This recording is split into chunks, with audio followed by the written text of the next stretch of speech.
कोरफळ्यातील तिहेरी खून खटल्यातील निर्दयी नराधमास अखेर जन्मठेप। खून व खुनाच्या प्रयत्नाबद्दल झाली शिक्षा। सासूसुनांच्या भांडणाचा मुलाने काढला राग। एकाच वेळी पत्नी, सावत्राई आणि मुलास संपावले। योगायोगाने वाचलेल्या एका मुलगा आणि कन्येची नेत्रसाक्ष ठरली महत्त्वाची। पोलिसांनी बजावली चोख कामगिरी। परिस्थितीजन्य पुरावे ठरले महत्त्वाचे।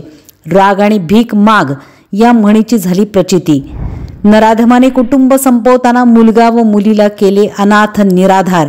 स्वतःच्या आत्महत्येचा प्रयत्न फसल्यामुळे तो आरोपी वाचला। नमस्कार, मी नीता देव। आपण पाहत आहात बार्शी टुडे यूट्यूब चॅनल।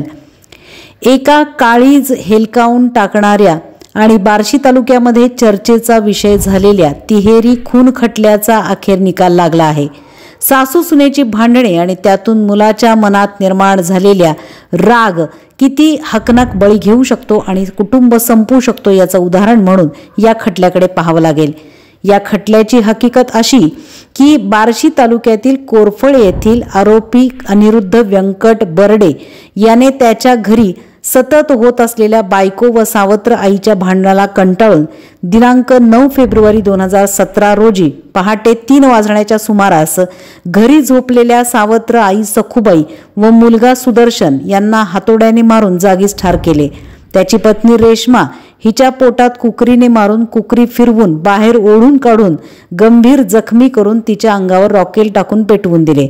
दवाखान्यात दाखल केल्यानंतर ती उपचारादरम्यान मयत झाली।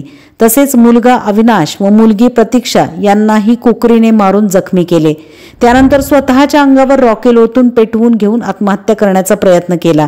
सदर बाबत आरोपीचे वडील व्यंकट पंढरीनाथ बर्डे यांनी आरोपी अनिरुद्ध व्यंकट बर्डे राहणार कोरफळे तालुका बार्शी याच्या विरुद्ध वैराग पोलीस ठाण्यात खून व खुनाचा प्रयत्न केल्याप्रकरणी गुन्हा दाखल केला। तत्कालीन पोलीस निरीक्षक मधुकर पवार, सहाय्यक पोलीस निरीक्षक राजकुमार केंद्रे व सहाय्यक पोलीस निरीक्षक रवींद्र खांडेकर यांनी आरोपी विरुद्ध सबळ पुरावा गोळा करून न्यायालयात दोषारोप पत्र दाखल केले। सरकार पक्षाच्या वतीने सदर गुन्हा शाबितीसाठी 16 साक्षीदार तपासण्यात आले। यातील आरोपीची बायको हिने दिलेला मृत्यूपूर्व जबाब, नेत्र साक्षीदार आरोपीची मुलगी, दुसरा मुलगा व डॉक्टर यांची साक्ष तसेच तपासी अंमलदार यांनी तपासादरम्यान गोळा केलेले परिस्थितीजन्य पुरावे हे सरकारी वकील राजश्री कदम यांनी न्यायालयासमोर मांडले। सरकारी पक्षाचा पुरावा याचा विचार करता जिल्हा व सत्र न्यायाधीश LS चव्हाण सर यांनी आरोपी अनिरुद्ध व्यंकट बर्डे राहणार कोरफळे यास भारतीय दंडविधान कलम 302 अन्वये दोषी ठरवून जन्मठेप व 1 लाख रुपये दंड, भारतीय दंडविधान क 307 अन्वये दोषी ठरवून 10 वर्षे शिक्षा व 50,000 रुपये दंड अशी शिक्षा ठोठावण्यात आली आहे। सरकार पक्षातर्फे राजश्री कदम यांनी काम पाहिले। कोर्ट पैरवी म्हणून पोलीस हवालदार कुणाल पाटील, सहाय्यक पोलीस फौजदार शशिकांत आळणे यांनी वेळोवेळी साक्षीदार पुरावे हजर ठेवण्याचे काम पाहिले। सदर केसमध्ये बार्शीचे उपविभागीय पोलीस अधिकारी जालिंदर नालकुल व वैरागचे पोलीस निरीक्षक कुंदन गावडे यांनी फिर्यादी व साक्षीदार यांना वेळोवेळी मार्गदर्शन केले आहे।